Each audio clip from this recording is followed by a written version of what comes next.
ಇನ್ನು ಪೊಲೀಸರಿಗೆ ನ್ಯಾಮತಿ ಬ್ಯಾಂಕ್ ದರೋಡೆ ಕೇಸ್ ಕಗ್ಗಂಟಾಗಿ ಪರಿಣಮಿಸ್ತಾ ಇದೆ. 3 ತಿಂಗಳಾಯಿತು ಘಟನೆಯಾಗಿ. ಈ ಘಟನೆಗೆ ಸಂಬಂಧಪಟ್ಟಂತೆ ಏನು ಬೆಳವಣಿಗೆ ಆಗ್ತಾ ಇದೆ, ಯಾವ ರೀತಿ ತನಿಖೆಯನ್ನು ನಡೆಸ್ತಾ ಇದ್ದಾರೆ, ಒಂದು ರೀತಿ ಪೊಲೀಸರಿಗೆ ಇದು ಕಗ್ಗಂಟಾಗಿ ಪರಿಣಮಿಸಿರುವಂತಹ ಒಂದು ಘಟನೆ ನಡೆದಿದೆ. ಪೊಲೀಸರಿಗೆ ಈ ನ್ಯಾಮತಿ ಬ್ಯಾಂಕ್ ದರೋಡೆ ಕೇಸ್ ಕಗ್ಗಂಟಾಗಿರೋದಕ್ಕೆ ಕಾರಣ ಹಲವು. 3 ತಿಂಗಳಾದರೂ ಕೂಡ ಕಳ್ಳರ ಹೆಜ್ಜೆ ಗುರುತು ಸಿಗ್ತಾನೇ ಇಲ್ಲ. 28ನೇ ತಾರೀಕು ಅಕ್ಟೋಬರ್ SBI ಬ್ಯಾಂಕ್ 509 ಗ್ರಾಹಕರ 12.95 ಕೋಟಿ ಚಿನ್ನಾಭರಣವನ್ನು ಕದ್ದು ಪರಾರಿಯಾಗಿದ್ರು. ಈ ರಾಬರಿ ಕೇಸನ್ನು ತನಿಖೆ ನಡೆಸ್ತಾ ಇದ್ದಾರೆ. ASP ನೇತೃತ್ವದ ಪೊಲೀಸ್ ಟೀಮ್ ರೆಡಿ ಇದೆ. ತನಿಖೆ ನಡೆಸ್ತಾ ಇದ್ರು ಕೂಡ ಇಲ್ಲಿವರೆಗೂ ಒಂದೇ ಒಂದು ಸುಳಿವು ಸಿಕ್ಕಿಲ್ಲ. ಇದು ಹೇಗೆ ಅನ್ನುವಂಥದ್ದೇ ಪ್ರಶ್ನೆ. 28ನೇ ತಾರೀಕು SBI ಬ್ಯಾಂಕ್ ದರೋಡೆ ಮಾಡಿದ್ರು ಕಳ್ಳರು. 509 ಗ್ರಾಹಕರ 12 ಕೋಟಿ ರೂಪಾಯಿ ಚಿನ್ನಾಭರಣ ಕದ್ದೊಯ್ದಿದ್ರು. ರಾಬರಿ ಕೇಸ್ ತನಿಖೆ ನಡೆಸ್ತಾ ಇದ್ದಾರೆ ಪೊಲೀಸರು. ಬರೋಬ್ಬರಿ 3 ತಿಂಗಳಾಗಿ. ಆದಾಗ್ಯೂ ಕೂಡ ಇನ್ನೂ ಒಂದು ಸಣ್ಣ ಸುಳಿವು ಕೂಡ ಈ ತಂಡಕ್ಕೆ ಸಿಕ್ಕಿಲ್ಲ.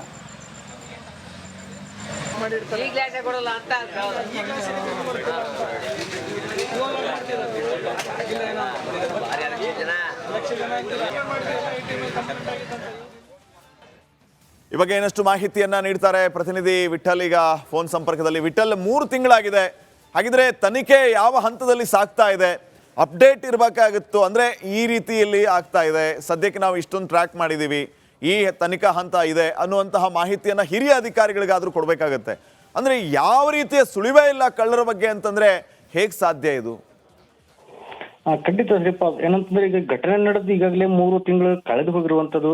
ಆದ್ರೆ ಆ ಘಟನೆಗೆ ಅಂದ್ರೆ ಆ ಕಳ್ಳತನ ಮಾಡಿದಂತ ಕಳ್ಳರ ಹೆಜ್ಜೆ ಗುರುತು ಇನ್ನೂ ಪತ್ತೆ ಆಗದಿರೋದು ಇದಕ್ಕೂ ಸಾಕಷ್ಟು ಒಂದು ಆತಂಕಕ್ಕೆ ಎಡೆ ಮಾಡಿ ಕೊಟ್ಟಿರುವಂತದ್ದು. ಸೊ ಅದರ ಬೆನ್ನಲ್ಲೇನು ಆ ಬೀದರ್ ಮತ್ತು ಮಂಗಳೂರಲ್ಲಿ ನಡೆದಂತ ಘಟನೆಯಿಂದ ಇನ್ನು ನ್ಯಾಮತಿಯ SBI ಗ್ರಾಹಕರು ಈಗಾಗಲೇ ಸಾಕಷ್ಟು ಒಂದು ಆತಂಕ ಸಹಗೊಂಡಿರುವಂತದ್ದು ಶ್ರೀಪಾದ್. ಆದ್ರೆ ಆ 3 ತಿಂಗಳಾದ್ರೂ ಕಳ್ಳರ ಹೆಜ್ಜೆ ಗುರುತನ್ನ ಪತ್ತೆ ಮಾಡೋಕೆ ಪೊಲೀಸರು ಎಲ್ಲೊಂದ್ ಕಡೆ ವಿಫಲ ಆಗಿದ್ದಾರೆ ಅಂತಾನೆ ಹೇಳ್ಬೋದು. ಇನ್ನು ಆ ಬ್ಯಾಂಕ್ ಅಲ್ಲಿ ಆ ದರೋಡೆ ಆದ ಸಂದರ್ಭದಲ್ಲಿ ಏನು ಆ ಕಳ್ಳರು ಸಾಕ್ಷಿ ಸಿಗದಂತೆ ಅಲ್ಲಿ ಕಾರದ ಪುಡಿಗಳನ್ನ ಉಗ್ಗಿ ಹ್ಯಾಂಡ್ ಗ್ಲೌಸ್ ಅನ್ನು ಹಾಕಿರೋದ್ರಿಂದ ಯಾವುದೇ ಫಿಂಗರ್ ಪ್ರಿಂಟ್ ಆಗ್ಲಿ ಅಥವಾ ಶ್ವಾನ ದಳಕ್ಕಾಗ್ಲಿ ಏನು ಅಲ್ಲಿ ಪತ್ತೆ ಆಗದಂತೆ ಸಾಕ್ಷ್ಯ ನಾಶ ಮಾಡಿ ಹೋಗಿರೋದು ಸಹ ಒಂದು ಆ ಪೊಲೀಸರ ಒಂದು ವೈಫಲ್ಯಕ್ಕೆ ಇದು ತನಿಖೆಗೆ ಒಂದು ಅಡಚಣೆ ಉಂಟಾಗಿರುವಂತದ್ದು ಶ್ರೀಪಾದ್. ಅದ್ರ ಜೊತೆಗೆ 3 ತಿಂಗಳಾದ್ರೂ ಈಗ ಅಂದ್ರೆ ಹೊರ ರಾಜ್ಯದ ಒಬ್ಬರ ಗ್ಯಾಂಗ್ನ ಕೈವಾಡ ಇರುವಂತ ಒಂದು ಶಂಕೆ ಹಿನ್ನೆಲೆ ಈಗಾಗಲೇ 6 ತಂಡಗಳಲ್ಲಿ ಏನು ಉತ್ತರ ಭಾರತದ ಕಡೆಗೆ ಮತ್ತು ಕೆಲವೊಂದು ಅಂದ್ರೆ ತಮಿಳುನಾಡು, ಕೇರಳ ಇರ್ಬೋದು, ಅಲ್ಲೆಲ್ಲ ಈಗಾಗಲೇ ಸಾಕಷ್ಟು ತನಿಖೆಯನ್ನು ಮಾಡಿದ್ರೆ ಸಹ ಏನು ಸರಿಯಾದ ಒಂದು ಸಿಮಿಲಾರಿಟಿ ಕೂಡ ಈಗಾಗಲೇ ಪೊಲೀಸ್ ಇಲಾಖೆಗೆ ಸಿಗದಿರೋದು ನಿಜಕ್ಕೂ ದುರಂತ ಅಂತಾನೆ ಹೇಳ್ಬೋದು ಶ್ರೀಪಾದ್. ಥ್ಯಾಂಕ್ ಯು ವಿಠಲ್ ಮಾಹಿತಿಗಾಗಿ.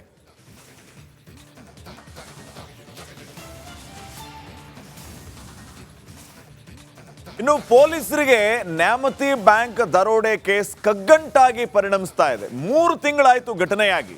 ಈ ಘಟನೆಗೆ ಸಂಬಂಧಪಟ್ಟಂತೆ ಏನು ಬೆಳವಣಿಗೆ ಆಗ್ತಾ ಇದೆ, ಯಾವ ರೀತಿ ತನಿಖೆಯನ್ನ ನಡೆಸ್ತಾ ಇದ್ದಾರೆ, ಒಂದು ರೀತಿ ಪೊಲೀಸರಿಗೆ ಇದು ಕಗ್ಗಂಟಾಗಿ ಪರಿಣಮಿಸಿರುವಂತಹ ಒಂದು ಘಟನೆ ನಡೆದಿದೆ.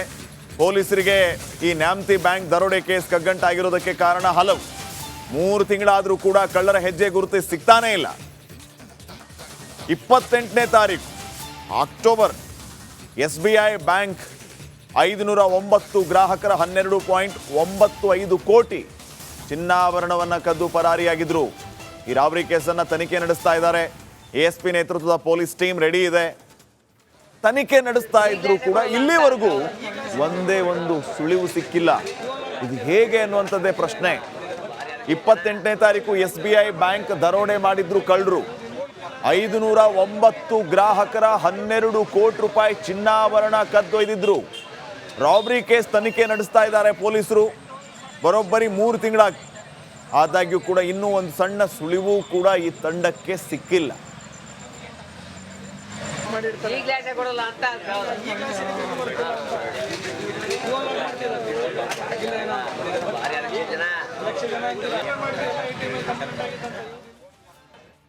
ಈ ಬಗ್ಗೆ ಏನಷ್ಟು ಮಾಹಿತಿಯನ್ನ ನೀಡ್ತಾರೆ ಪ್ರತಿನಿಧಿ ವಿಠಲ್ ಈಗ ಫೋನ್ ಸಂಪರ್ಕದಲ್ಲಿ. ವಿಠಲ್, 3 ತಿಂಗಳಾಗಿದೆ. ಹಾಗಿದ್ರೆ ತನಿಖೆ ಯಾವ ಹಂತದಲ್ಲಿ ಸಾಗ್ತಾ ಇದೆ? ಅಪ್ಡೇಟ್ ಇರಬೇಕಾಗಿತ್ತು. ಅಂದ್ರೆ ಈ ರೀತಿಯಲ್ಲಿ ಆಗ್ತಾ ಇದೆ, ಸದ್ಯಕ್ಕೆ ನಾವು ಇಷ್ಟೊಂದು ಟ್ರ್ಯಾಕ್ ಮಾಡಿದೀವಿ, ಈ ತನಿಖಾ ಹಂತ ಇದೆ ಅನ್ನುವಂತಹ ಮಾಹಿತಿಯನ್ನ ಹಿರಿಯ ಅಧಿಕಾರಿಗಳಿಗಾದ್ರೂ ಕೊಡಬೇಕಾಗತ್ತೆ. ಅಂದ್ರೆ ಯಾವ ರೀತಿಯ ಸುಳಿವೇ ಇಲ್ಲ ಕಳ್ಳರ ಬಗ್ಗೆ ಅಂತಂದ್ರೆ ಹೇಗೆ ಸಾಧ್ಯ ಇದು? ಖಂಡಿತ ಶ್ರೀಪ, ಏನಂತಂದ್ರೆ ಈಗ ಘಟನೆ ನಡೆದು ಈಗಾಗಲೇ 3 ತಿಂಗಳು ಕಳೆದು ಹೋಗಿರುವಂತದ್ದು. ಆದ್ರೆ ಆ ಘಟನೆಗೆ ಅಂದ್ರೆ ಆ ಕಳ್ಳತನ ಮಾಡಿದಂತ ಕಳ್ಳರ ಹೆಜ್ಜೆ ಗುರುತು ಇನ್ನೂ ಪತ್ತೆ ಆಗದಿರೋದು ಇದಕ್ಕೂ ಸಾಕಷ್ಟು ಒಂದು ಆತಂಕಕ್ಕೆ ಎಡೆ ಮಾಡಿ ಕೊಟ್ಟಿರುವಂತದ್ದು.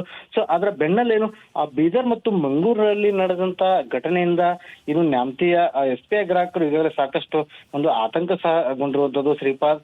ಆದ್ರೆ ಆ 3 ತಿಂಗಳಾದ್ರೂ ಕಳ್ಳರ ಹೆಜ್ಜೆ ಗುರುತನ್ನ ಪತ್ತೆ ಮಾಡೋಕೆ ಪೊಲೀಸರು ಎಲ್ಲೊಂದ್ ಕಡೆ ವಿಫಲ ಆಗಿದಾರೆ ಅಂತಾನೆ ಹೇಳ್ಬೋದು.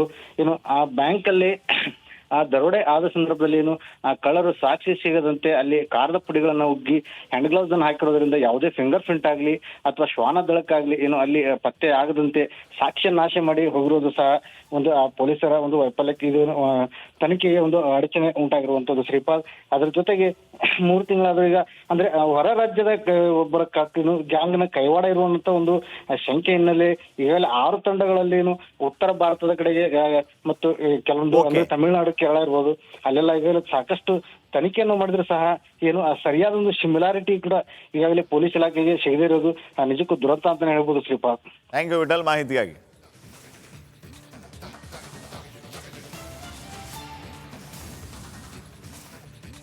ಇನ್ನು ಪೊಲೀಸರಿಗೆ ನ್ಯಾಮತಿ ಬ್ಯಾಂಕ್ ದರೋಡೆ ಕೇಸ್ ಕಗ್ಗಂಟಾಗಿ ಪರಿಣಮಿಸ್ತಾ ಇದೆ. 3 ತಿಂಗಳಾಯ್ತು ಘಟನೆಯಾಗಿ. ಈ ಘಟನೆಗೆ ಸಂಬಂಧಪಟ್ಟಂತೆ ಏನು ಬೆಳವಣಿಗೆ ಆಗ್ತಾ ಇದೆ, ಯಾವ ರೀತಿ ತನಿಖೆಯನ್ನ ನಡೆಸ್ತಾ ಇದ್ದಾರೆ, ಒಂದು ರೀತಿ ಪೊಲೀಸರಿಗೆ ಇದು ಕಗ್ಗಂಟಾಗಿ ಪರಿಣಮಿಸಿರುವಂತಹ ಒಂದು ಘಟನೆ ನಡೆದಿದೆ. ಪೊಲೀಸರಿಗೆ ಈ ನ್ಯಾಮತಿ ಬ್ಯಾಂಕ್ ದರೋಡೆ ಕೇಸ್ ಕಗ್ಗಂಟಾಗಿರೋದಕ್ಕೆ ಕಾರಣ ಹಲವು. 3 ತಿಂಗಳಾದರೂ ಕೂಡ ಕಳ್ಳರ ಹೆಜ್ಜೆ ಗುರುತು ಸಿಗ್ತಾನೇ ಇಲ್ಲ. 28ನೇ ತಾರೀಕು ಅಕ್ಟೋಬರ್ SBI ಬ್ಯಾಂಕ್ 509 ಗ್ರಾಹಕರ 12.95 ಕೋಟಿ ಚಿನ್ನಾಭರಣವನ್ನು ಕದ್ದು ಪರಾರಿಯಾಗಿದ್ರು. ಈ ರಾಬರಿ ಕೇಸನ್ನು ತನಿಖೆ ನಡೆಸ್ತಾ ಇದ್ದಾರೆ. ASP ನೇತೃತ್ವದ ಪೊಲೀಸ್ ಟೀಮ್ ರೆಡಿ ಇದೆ. ತನಿಖೆ ನಡೆಸ್ತಾ ಇದ್ರು ಕೂಡ ಇಲ್ಲಿವರೆಗೂ ಒಂದೇ ಒಂದು ಸುಳಿವು ಸಿಕ್ಕಿಲ್ಲ. ಇದು ಹೇಗೆ ಅನ್ನುವಂಥದ್ದೇ ಪ್ರಶ್ನೆ. 28ನೇ ತಾರೀಕು SBI ಬ್ಯಾಂಕ್ ದರೋಡೆ ಮಾಡಿದ್ರು ಕಳ್ಳರು. 509 ಗ್ರಾಹಕರ 12 ಕೋಟಿ ರೂಪಾಯಿ ಚಿನ್ನಾಭರಣ ಕದ್ದೊಯ್ದಿದ್ರು. ರಾಬರಿ ಕೇಸ್ ತನಿಖೆ ನಡೆಸ್ತಾ ಇದ್ದಾರೆ ಪೊಲೀಸರು. ಬರೋಬ್ಬರಿ 3 ತಿಂಗಳ ಆದಾಗ್ಯೂ ಕೂಡ ಇನ್ನೂ ಒಂದು ಸಣ್ಣ ಸುಳಿವು ಕೂಡ ಈ ತಂಡಕ್ಕೆ ಸಿಕ್ಕಿಲ್ಲ.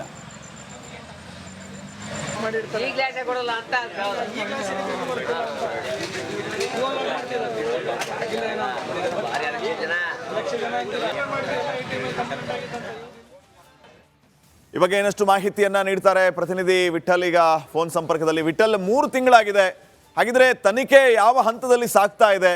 ಅಪ್ಡೇಟ್ ಇರಬೇಕಾಗಿತ್ತು. ಅಂದ್ರೆ ಈ ರೀತಿಯಲ್ಲಿ ಆಗ್ತಾ ಇದೆ, ಸದ್ಯಕ್ಕೆ ನಾವು ಇಷ್ಟೊಂದು ಟ್ರ್ಯಾಕ್ ಮಾಡಿದೀವಿ, ಈ ತನಿಖಾ ಹಂತ ಇದೆ ಅನ್ನುವಂತಹ ಮಾಹಿತಿಯನ್ನ ಹಿರಿಯ ಅಧಿಕಾರಿಗಳಿಗಾದ್ರೂ ಕೊಡಬೇಕಾಗತ್ತೆ. ಅಂದ್ರೆ ಯಾವ ರೀತಿಯ ಸುಳಿವೇ ಇಲ್ಲ ಕಳ್ಳರ ಬಗ್ಗೆ ಅಂತಂದ್ರೆ ಹೇಗೆ ಸಾಧ್ಯ ಇದು? ಖಂಡಿತ ಶ್ರೀಪಾದ್, ಏನಂತಂದ್ರೆ ಈಗ